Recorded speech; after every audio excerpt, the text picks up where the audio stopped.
Good morning, Europe. You are watching Europe Today. In a recent development, Hungary again delayed the renewal of the EU's Russia sanctions, injecting a last-minute demand for Ukraine to reopen its pipelines and allow Russian gas to flow across the continent. Now the issue of extending sanctions is on the agenda. I have put on the handbrake and asked European leaders to understand that this cannot continue, said Prime Minister Viktor Orbán, speaking to state broadcaster Kossuth Radio. Hungary cannot be made to pay the price of sanctions in such proportions. Orbán's comments came moments before officials met in Brussels to try and reauthorize the EU's massive sanctions package targeting Russia, severely restricting the country's trade and freezing almost €200 billion of its sovereign assets. The Hungarian leader's ire is directed at the recent end of an agreement between Moscow and Kiev to keep cheap Russian gas flowing to Europe. Orbán and Slovak Prime Minister Robert Fico insist the lost supplies will have dire ramifications for their energy costs and security. But Ukraine is flatly refusing to renew the deal, and the EU argues the two countries can easily find other fuel sources. It's a change in message for Orbán, who previously argued the EU should wait to see what Donald Trump would do on Russia sanctions before renewing its own. But he lost that line of attack earlier this week after Trump unexpectedly threatened Vladimir Putin with more sanctions.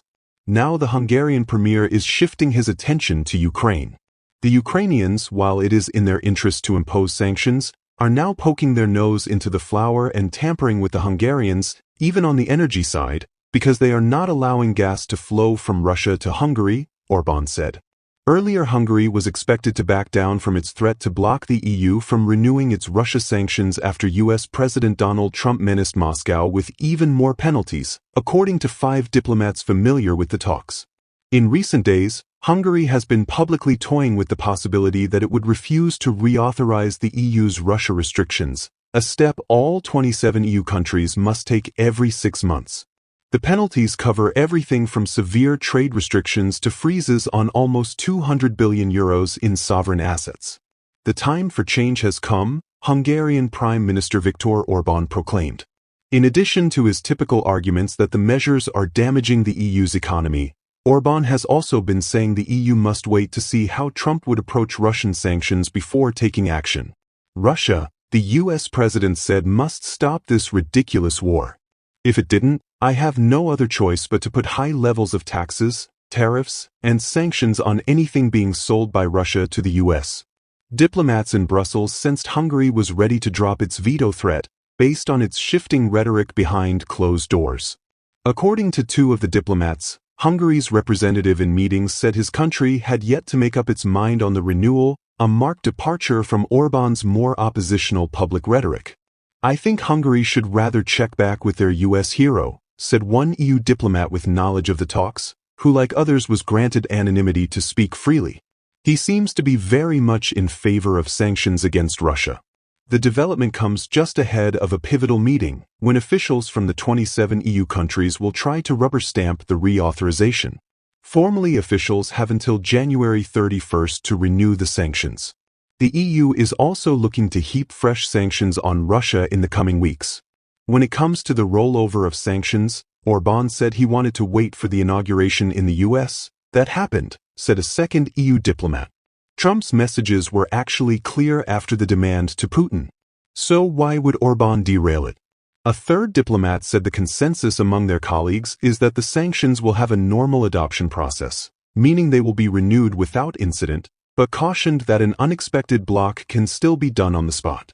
If the penalties aren't reauthorized, the EU's foreign ministers can take up the issue again, when they are set to gather in Brussels to discuss their Russia policy with Trump back in office. If the EU blows past the final deadline without a reauthorization, the most immediate consequence would be that Russia's frozen funds, most of which are held by the Belgium-based deposit Euroclear, would flow back to the Kremlin. 2 officials with knowledge of the proceedings said there is no backup plan to avert this scenario.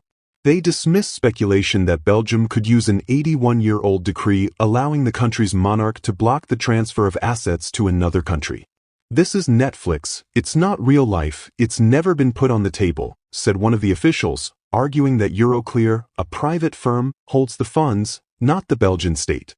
A longer-term sanctions pause may also affect the EU's goal to quit Russian energy imports.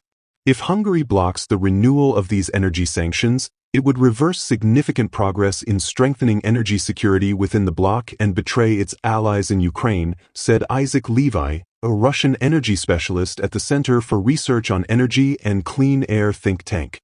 Hungary could also face blowback if it topples the EU's sanctions regime. A separate official said the EU could reject the country's multi-year spending program, a crucial document setting out its expenditures path over the next 4 years. The plan is up for approval next month. I don't expect Hungary to block the renewal, said another of the 5 diplomats. Hungary lets the temperature rise, but if they drop the sanctions, things will explode over here. Thanks for watching Europe Today.